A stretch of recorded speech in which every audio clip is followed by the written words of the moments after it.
I've been spouting bold-faced lies about the Final Fantasy VII Rebirth soundtrack for years, and with the release of this, it's finally time for me to face the music.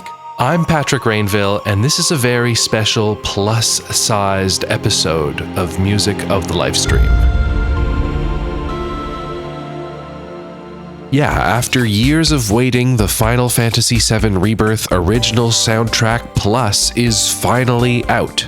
What is the Plus soundtrack? The Plus soundtrack is 5 additional discs of unreleased music featured in the game that wasn't covered in the preceding 2 soundtrack releases, bringing us to a bonkers 14 CDs crammed with original Rebirth music. But even wilder is that we're still missing some music. Like, a lot of it, actually. While the Plus soundtrack does a wonderful job of filling in the majority of the important gaps, it still emits anywhere from 3 to 20 songs per chapter. Yeah, let that sink in. Anyway, until a hypothetical Rebirth Plus soundtrack gets announced, this is as good as it'll get. So to commemorate Plus's momentous release, I thought I'd speedily walk us through the game's first 7 chapters to see which songs made it onto the soundtrack and which ones are still missing. All the while, I'm also going to grade the accuracy of my predictions from the last 30 episodes of Music of the Lifestream in a game called How Wrong Was I? For each track, I get half a point for accurately guessing the composer and half a point for guessing the arranger, so up to 1 potential point per track. There are a couple other technical rules, but this intro has gone on long enough, so I'll just list those on screen in case you want to read them. My entire reputation is on the line, so without further ado, let's find out what did and didn't make it onto the Plus soundtrack, and also how wrong was I? The Plus soundtrack skips the 2 missing Zack prelude tracks and instead starts with a piece named Driving in a Downpour, which plays just after the Zack scenes as Cloud begins to recall the Nibelheim incident. However, Driving in a Downpour also includes the music of the scene of Cloud and Sephiroth on the truck right after, which I had considered the start of a separate track. I got half the composers right, and I got the arranger right in the second half. So that's 2 quarter points for me. A bit of a curveball to start things off with, but I'll take it. We then jump ahead to the gameplay sequence of Cloud and Nibelheim to a faithful arrangement of Anxiety called Anxiety Home Sweet Home. I would have preferred it if they'd included the more experimental version of Anxiety from the preceding cutscene, but oh well. It's still a very strong and varied arrangement. I correctly tagged this one as Uematsu and Shima, so this time I get a full point. Unfortunately, we skip the very interesting, pensive piece of Cloud and Sephiroth at the Nidhogg Inn, but on the Plus side, we then get my most wanted track. Turns out Country Bumpkin Tifa is called The Best There Is, and that it is. So glad this finally got an official release. If you recall, I had an ongoing list of top 10 Plus tracks, and this one was number 1 with a bullet. Composer is obvious, but I had listed this as Shima as my first guess and Nakamura as my second guess, so I'm giving myself the full point here as well. Following the game's opening credits to the tune of Toward Mount Nibel, we then get number 5 on my top 10 Plus tracks. Yeah, this one is so sick, and is arguably one of the most dynamic and adaptive tracks in the whole game. I guessed the composers and arranger correctly, although I was wrong about where the track ends. Once Tifa comes to the rescue, the track briefly fades out before starting up with a new section. I had considered this a continuation of the last track, but Plus considers this a second track. Works for me since those are free points. We then jump forward several scenes, skipping the music that plays when the bridge collapses, up until the cutscene where Sephiroth joins our party. This is called Hero Up Front and is another excellent Shima track.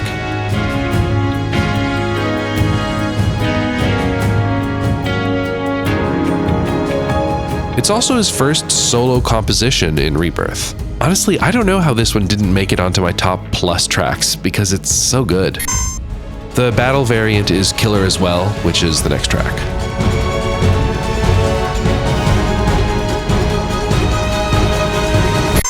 We then skip the cutscene and music of the party arriving at the Mako Spring, which is too bad since that's a really nice piece. Afterward, as the gameplay resumes, we get the track Materia Cavern, another awesome Shima original.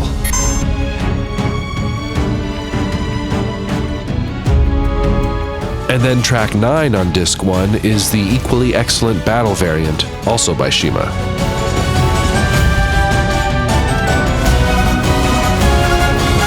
I'm grateful for all these easy Shima points I'm racking up here because I'm guessing my average is going to start plummeting once we get out of Chapter 1. We skip another very cool, ominous arrangement of anxiety as the party approaches the reactor. As gameplay resumes, however, we get the included track, Nebel Reactor, where we get Rebirth's first arrangement of the Mako Reactor theme.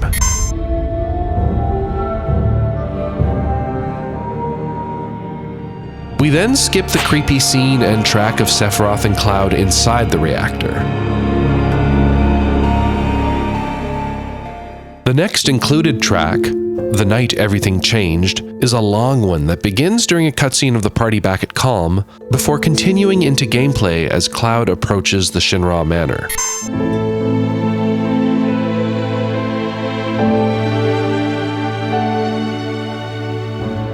The music gets progressively more haunting as Cloud reaches his target.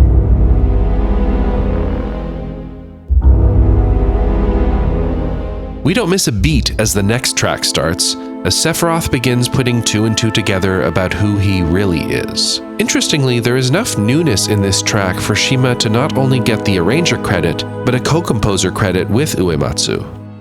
In part 5 of my series, I speculated that some of these violin melodies might be new, although I didn't consider giving Shima a credit then, so I'm losing out on a quarter point for this one. We continue our chain of unskipped tracks as Cloud wakes up, then returns to the manor a week later. This is another big, dramatic track with many menacing Jenova and Sephiroth leitmotifs. Shima once again gets a co-composer credit, so I only get 3/4 of a point on this one too.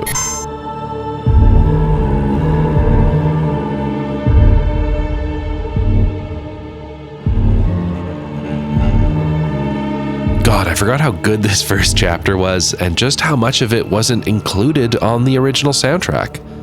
As gameplay resumes, our next track starts. This is Nibelheim Aflame, and it plays throughout the burning village. This time only Uematsu gets the composer credit, which makes sense since this is pretty much just those chosen by the planet.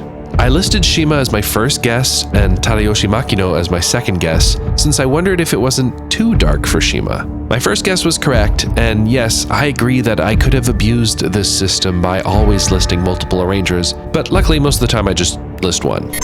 Here we skip a very brief spooky arrangement of Anxiety, followed by track 15 on disc 1 of the Plus soundtrack, Sephiroth Amidst the Flames. The unique violin melodies found in the Jenova project, track 12, reappear here, which might explain Shima getting the co-composer credit once again.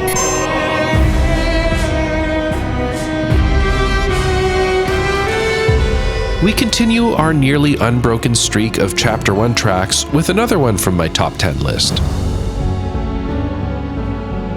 This is the very long cutscene of Cloud returning to the reactor and killing Sephiroth.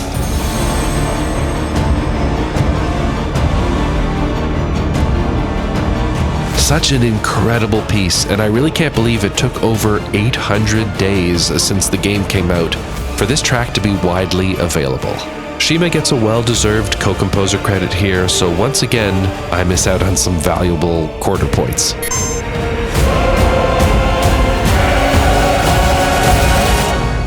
Following that monumental sequence, we return to present-day Cloud one last time, where we get a fun blend of Anxiety and the main theme of FF7.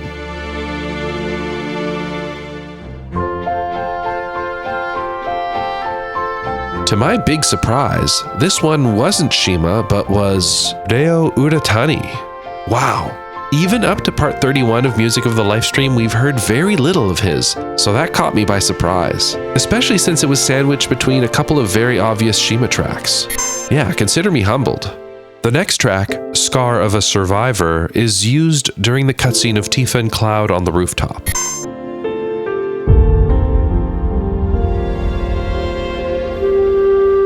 Lovely sequence and lovely piece. It's a variation of a track from the Yuffie Remake DLC, but there's enough new in there that I think its inclusion makes sense.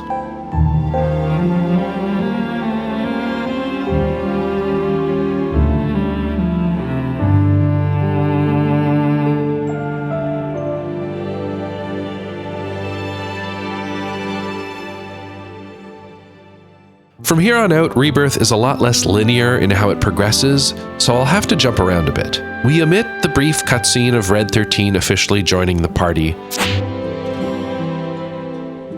as well as the missing Queen's Blood tracks, namely the Loss and Draw music. The accordion diegetic radio track was also skipped. Once you meet up with Aerith at the clock tower, there's a gentle piano arrangement of her theme that gets cut as well. Right after, however, we get our first inclusion. This is Attack on Calm, which was number 9 on my top 10 plus tracks.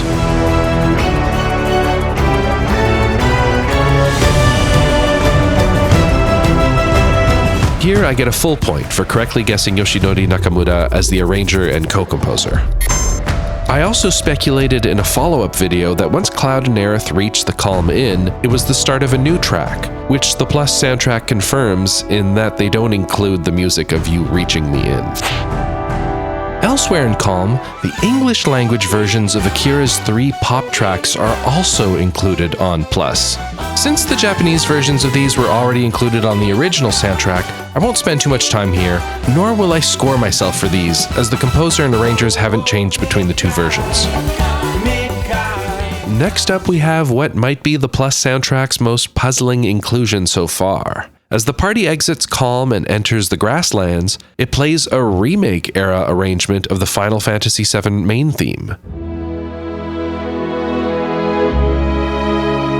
Specifically, main theme of FF7 Sector 7 Undercity. However, they shorten the loop point so that it excludes the original's more somber second half. The Plus soundtrack includes this truncated remake track and has renamed it Grasslands Undecoded.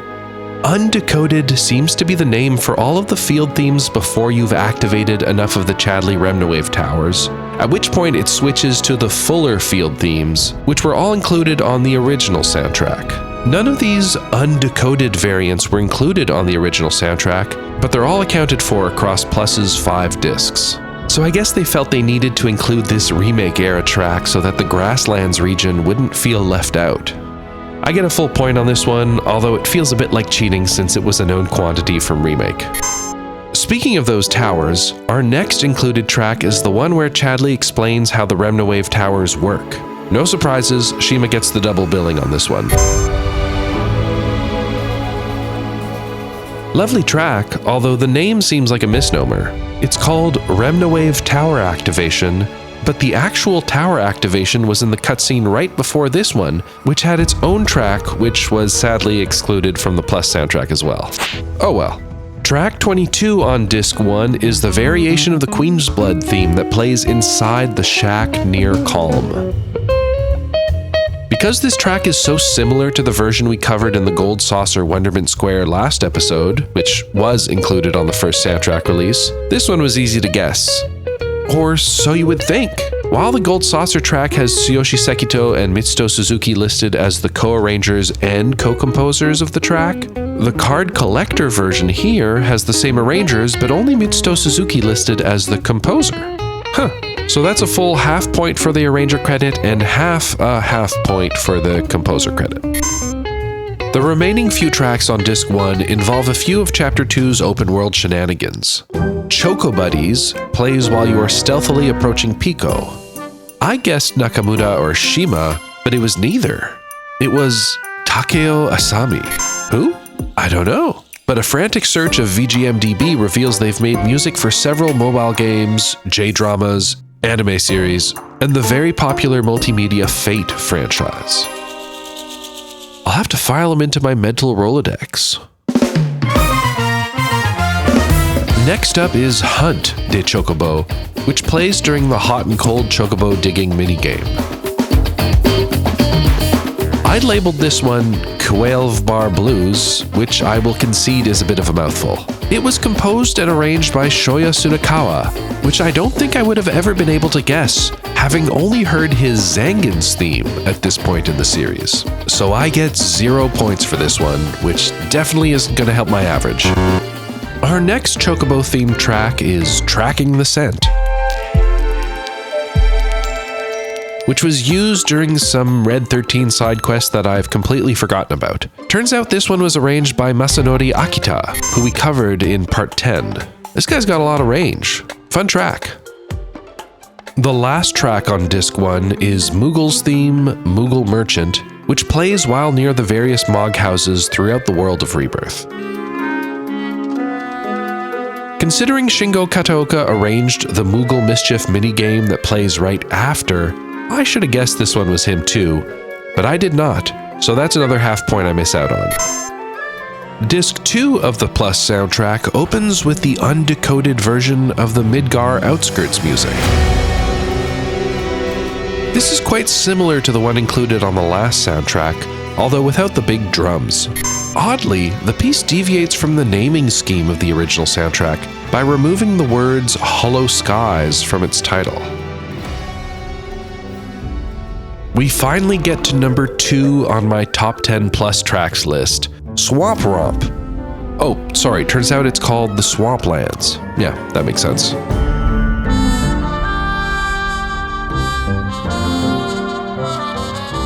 This is so good, and no surprises is another Shima double billing. Sadly, they did not include the variation for when you begin your approach of the Midgar Zolom, Merc Lurk as I called it. Would have been nice if they'd included both.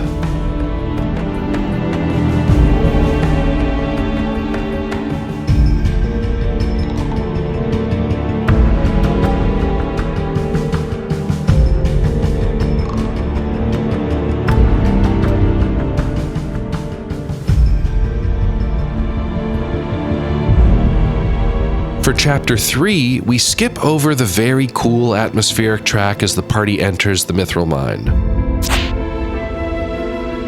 We also skip the cutscene with Elena's introduction. However, following that boss battle, and once the party is split up, we get the music that accompanies Barrett. Actually, we skip the music right before he becomes playable, too.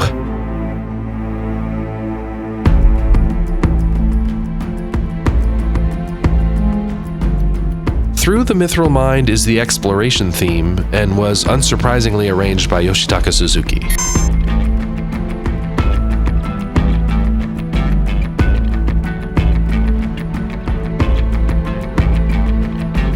And of course, the absolutely banger battle variant gets included as well.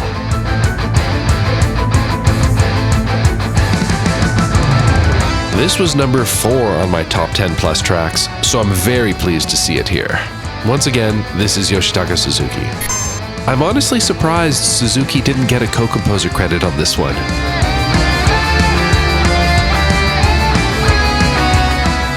Oh, and by the way, if you didn't know, these hyper-niche, super detailed music analysis videos are not exactly blowing up the charts on YouTube, so I would be very grateful if you could support my work on Patreon.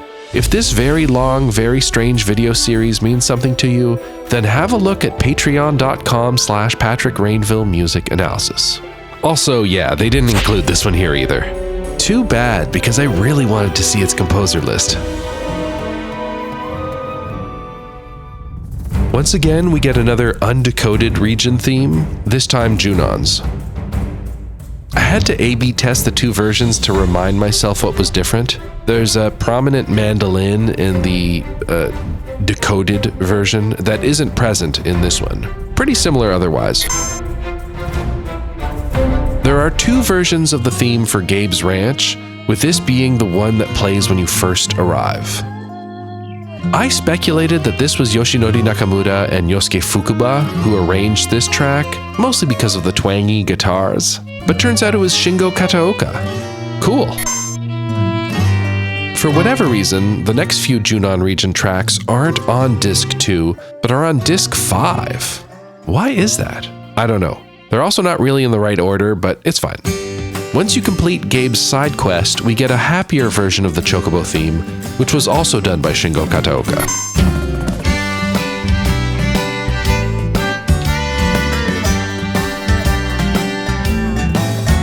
Condor Watch is one I was really looking forward to as well. As you might recall, when we first covered this track, the references to FF7's Fort Condor theme went way over my head.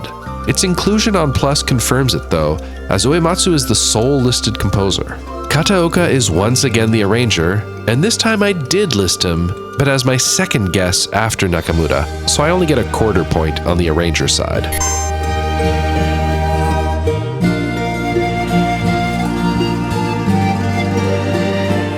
Next up is the second arrangement of Yoshinori Nakamura's Under Junon theme. This is the uplifting major key variant, which I thought was an incredible counterpoint to the main one. I'd like to retroactively place this piece on my top 10 plus tracks as well, because I love it.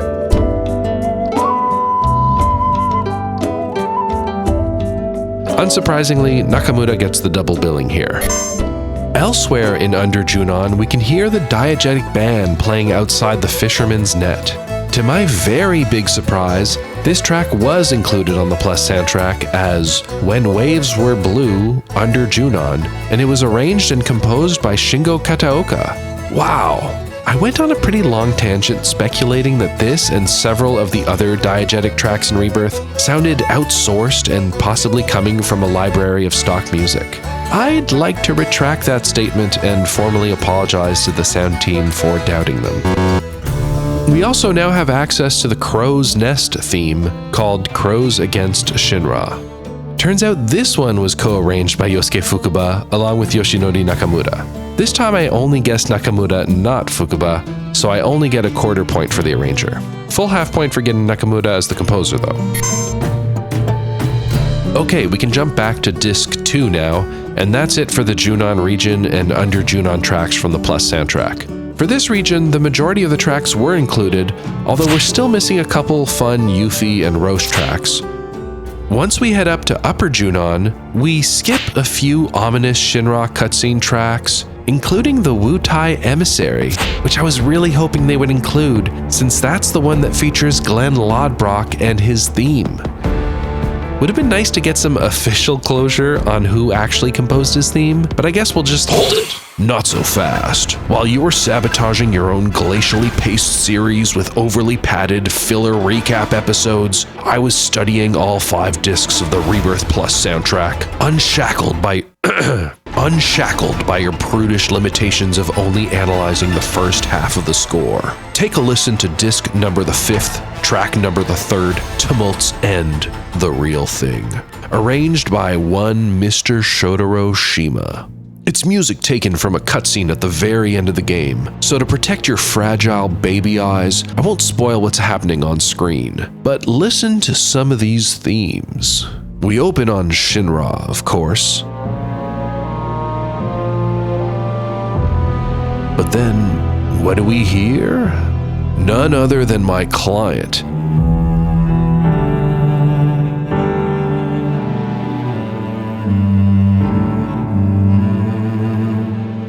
Mr. Colonel Lodbrok's theme. The track goes on for another 2 minutes, with additional references to Sephiroth and allusions to Genova, all composed by Mr. Uematsu. But if we look at the composer credits, yeah, we see Mr. Uematsu, but who's that co-composer?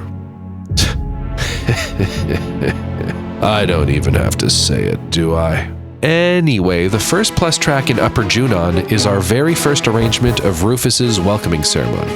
You'd be forgiven for forgetting this one exists, since there are so many similar variations. Like with most of them, this one was arranged by Ryo Furukawa. Our next track is Cloud's motivational speech before the parade.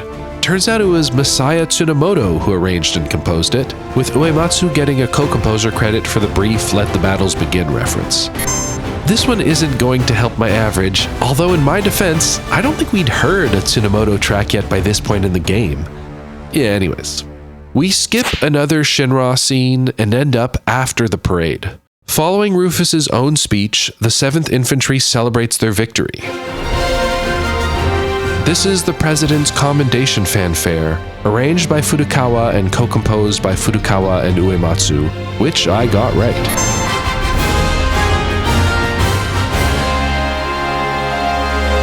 We then miss out on the long track that accompanies the scene of Rufus talking to Cloud, Tifa, and Aerith. Instead, we jump to the next track, a playable segment of Yuffie approaching the President. This is another Masaya Tsunomoto track, with Uematsu getting a co-composer credit for the brief nods to Wutai. I was so convinced this was Shima. Please take a look at my incredible hubris in Music of the Lifestream Part 19, wherein I wrote that there was a 98% chance that this was Shima. Wow. I even pointed out a horn accent that sounded like one from Remake, and also a motivic technique I referred to as the Shima Shuffle. Wow. I'm somehow still coming out of this one with a quarter point, but yeah, not my finest moment. Next, we skip the music from Yuffie's actual assassination attempt. Following the aftermath of that and the Roche boss fight, we sadly also skip the fantastic post-battle track I labeled Cue to Exeunt. Luckily, the piece that plays when Cloud parts ways with the 7th Infantry was included on Plus. Unsurprisingly, this one was Shima as well. Wait. It wasn't? It was Devin Kinoshita? Who?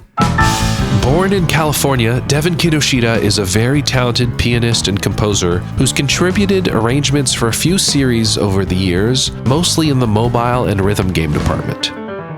Prior to his game scoring career, he put out an excellent album called The Life Method under the name of the Devin Kinoshita Trio. It's on Bandcamp and it gets a strong recommendation from yours truly. Interestingly, he went to the Berklee College of Music at the same time as Shotaro Shima, so I wonder if the two know each other. Devin Kinoshita, eh? I kind of figured we were mostly done with introducing all the arrangers that worked on Rebirth by now, but I guess not. Anyway, I come out of this one with a half point still, which is better than nothing.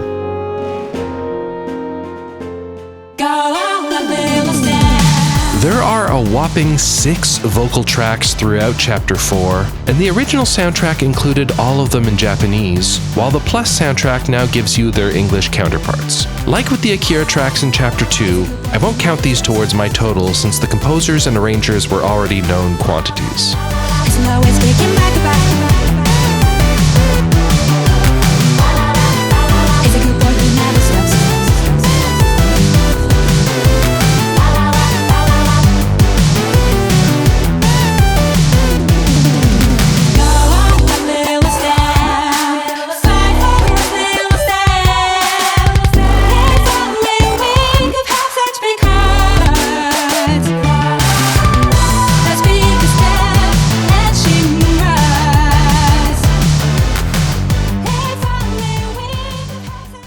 Surprisingly, they didn't include the Shinra 8 arrangement of the main theme of FF7, which seemed like a lock in terms of Plus inclusions. Beyond that, most of Chapter 5 was already included on the original soundtrack, so we don't have too many gaps to fill. The first gap to fill is QB Tourney Round 3 After Party, which, as the name implies, plays after the 3rd round of the Queen's Blood tournament. What's sure to ruffle a few chocobo feathers, however, is that they once again changed the naming scheme. Yeah, there's even a hyphen in After Party now. What gives? Anyway, this track was composed by Mitsuto Suzuki and arranged by Shota Watanabe. Curiously, they didn't include the Round 1 After Party music, which I speculated was the only one of these that Watanabe didn't do, and that it was actually a Mitsuto Suzuki temp track. But I guess that'll remain a mystery. The next track was a very happy surprise for me. Considering this track only plays for about 20 seconds in-game before fading out, I figured they would skip it, and yet here it is, in its 2.5-minute entirety. Victory Fanfare Jam Session. This one is just too good.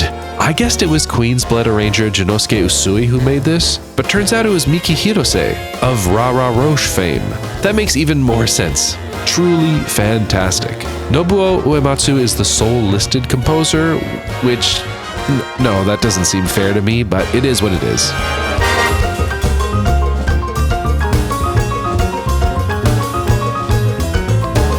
I only got a quarter point for this one, but I can't be mad. I'm just so happy this track made the cut. This was number 3 on my top 10 plus tracks, by the way. Following the tournament, we skip the Hojo cutscene tracks, but then include another favorite of mine. Coming in at number 8 of my top 10 plus tracks list is Gift from the Black Robes, the pre-Genova boss fight cutscene music. Yoshinori Nakamura is the arranger and also the co-composer along with Uematsu. I'd only listed Nakamura as the arranger, not composer here, so I get 3/4 of a point.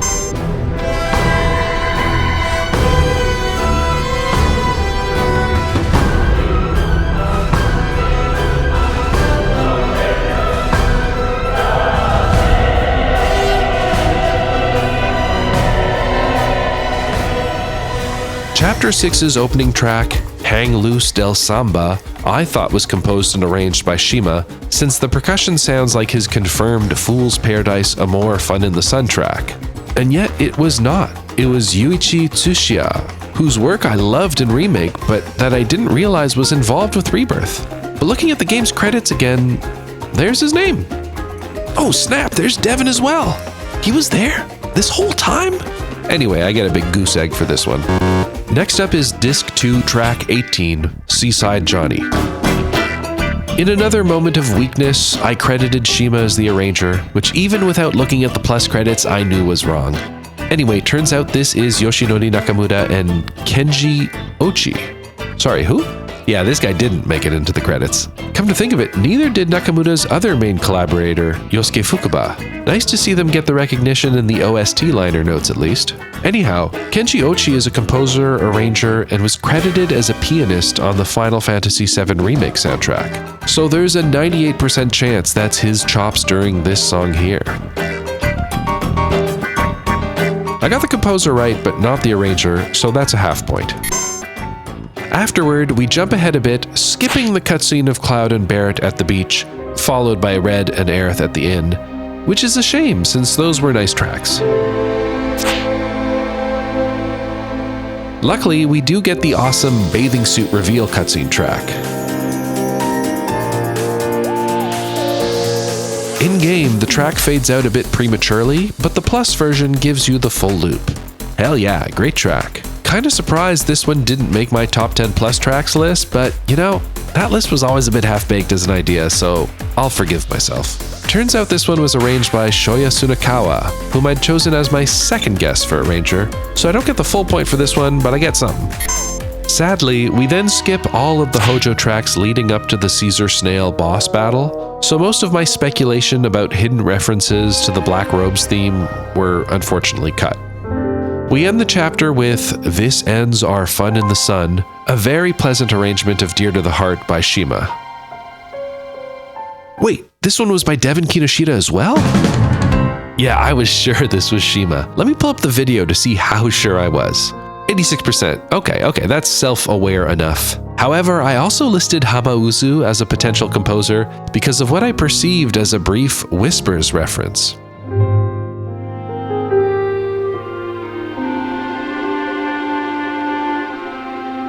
I was corrected in the comments that this was in fact a Barrett reference, and the plus liner notes confirm it.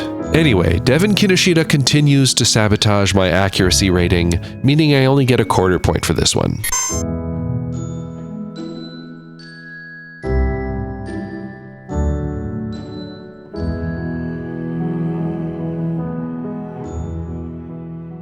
Leaving the inn the next morning, surprisingly we skip the Yuffie cutscene, but we do include the diegetic accordion track outside.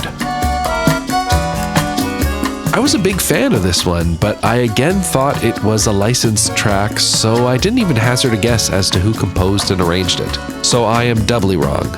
Turns out this was Yuichi Tsuchiya as well.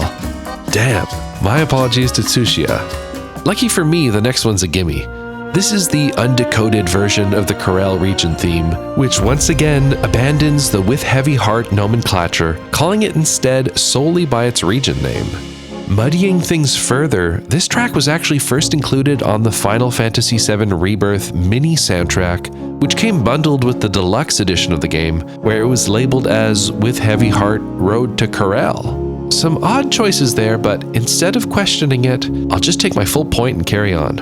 Our next track is the battle variant of the Wall Market theme. Turns out this one is Yuichi Tsuchiya as well. I'd guessed Naoyuki Honzawa or Shoya Sunakawa, so no points there. I felt the version of this track used in game seemed a bit overly compressed, but the Plus version is no different, so I guess this is just what it's supposed to sound like. Still fun though. Also, it should come as no surprise that this is a Mitsuto Suzuki composition, since he wrote the original remake Wall Market theme. The first half of Chapter 7 is quite well represented across the 3 official Rebirth soundtracks, although we start getting a lot of omissions in the second half. First, the pre-Valkyrie battle cutscene track, then the Maga reunion at Shinra HQ, then the scene with our first introduction of a weapon. And most painfully to me, we also skipped the track I called Perhaps the Mako Got to Him, which had our second inclusion of the very mysterious and elusive unknown motif.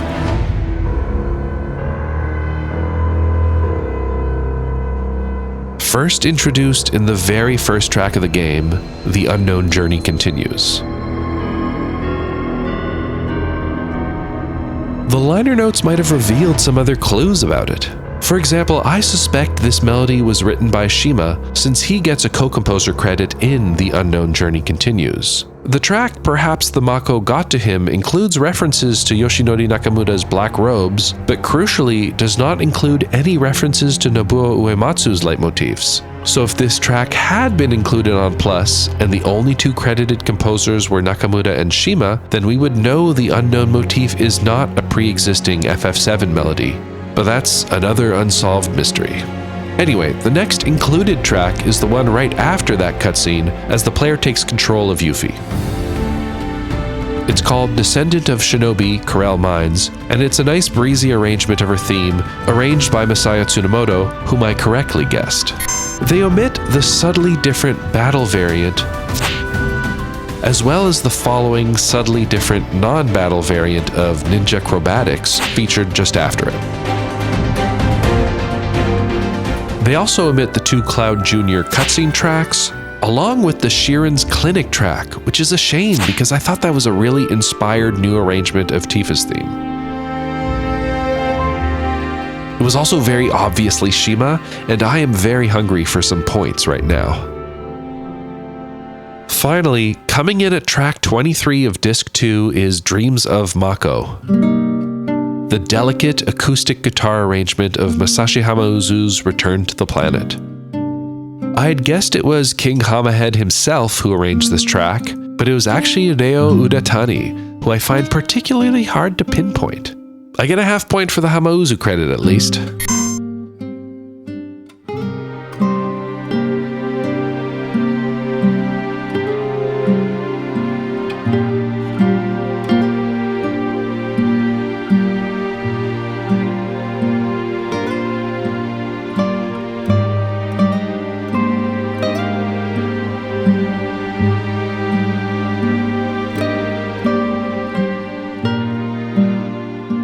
And with that, we are all caught up, which gives me a final score of